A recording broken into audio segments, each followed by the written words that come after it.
വണ്ടാഴി ഗ്രാമപഞ്ചായത്തിൽ പാർപ്പിട മേഖലയ്ക്ക് ഊന്നൽ നൽകി പുതിയ വർഷത്തെ ബജറ്റ് അവതരിപ്പിച്ചു. 1,04,00,000 രൂപയാണ് പാർപ്പിട മേഖലയ്ക്കായി വകയിരുത്തിയിരിക്കുന്നത്. കുട്ടികൾ, ഭിന്നശേഷി, ഭിന്നലിംഗക്കാർ എന്നിവർക്ക് 2,22,00,000 രൂപയും, പശ്ചാത്തല മേഖലയ്ക്ക് 91.5 ലക്ഷം രൂപയും, പട്ടികവിഭാഗ പശ്ചാത്തല വികസനത്തിന് 40 ലക്ഷം രൂപയും, അംഗൻവാടി പോഷകാഹാര വിതരണത്തിന് 18 ലക്ഷം രൂപയും, അതിദരിദ്രർക്കായി 2 ലക്ഷം രൂപയും നീക്കിവച്ചിട്ടുണ്ട്. വൈസ് പ്രസിഡന്റ് എസ് സന്തോഷാണ് ബജറ്റ് അവതരിപ്പിച്ചത്.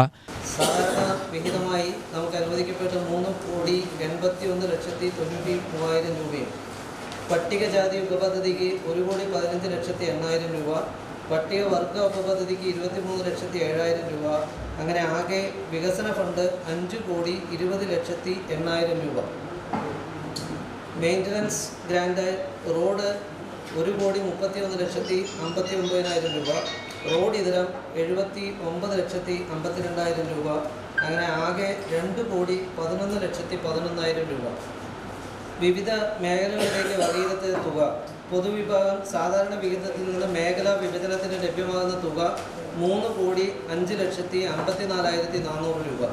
പാർപ്പിട മേഖലയ്ക്ക് പൊതുവിഭാഗം സാധാരണ വിഹിതത്തിൽ നിന്ന് വകയിരുത്തേണ്ട തുക കുറഞ്ഞ തുകയാണ് 76,38,600 രൂപ.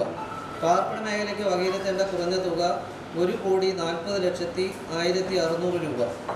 ഉൽപാദന മേഖല 91,66,320 രൂപ. വനിതാ ഘടക പദ്ധതി 44,36,940 രൂപ.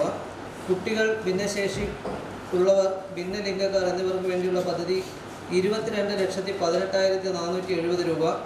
ജനറൽ സാധാരണ വിഹിതം പശ്ചാത്തല മേഖല 91,66,320 രൂപ. പ്രസിഡന്റ് ശാരദാ ഗോപിനാഥ് യോഗത്തിൽ അധ്യക്ഷത വഹിച്ചു. മൊത്തം 7,97,00,000 രൂപയാണ് ബജറ്റ് നീക്കിയിരുപ്പ്. UTV news, Palakkad.